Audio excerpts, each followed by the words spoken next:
Hi అండి. Gobi 65 cauliflower నీట్గా పురుగులు లేకుండా చక్కగా ఇలా కొంచెం పెద్ద ముక్కలా కట్ చేసుకొని సాల్ట్ వాటర్ వేసుకొని 5 మినిట్స్ మరగనిచ్చేసి నీటిని చక్కగా వడగట్టేసి పెట్టేయండి. దానిలో కొంచెం ginger garlic paste, 2 spoon cornflour, 2 spoon maida, కొంచెం చిల్లీ పౌడరు, సాల్ట్, పెప్పరు వేసి బాగా నీట్గా కలుపుకోండి. చూడండి ఇలా కలుపుకున్నాక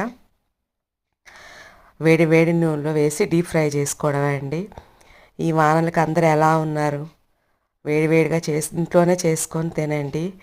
గోబీ అనేది బయట తినొద్దని ఫుల్ టాక్ కదా. అందుకే చక్కగా పిల్లలకి ఇంట్లోనే చేసి పెడితే హెల్తీకి హెల్తీ, టేస్టీకి టేస్టీ. ప్లీజ్ లైక్ చేయండి, వీడియోని సబ్స్క్రైబ్ చేయండి, షేర్ చేయండి. ఏమన్నా డౌట్స్ ఉంటే కామెంట్స్లో పెట్టండి. Thank you. Thanks for watching.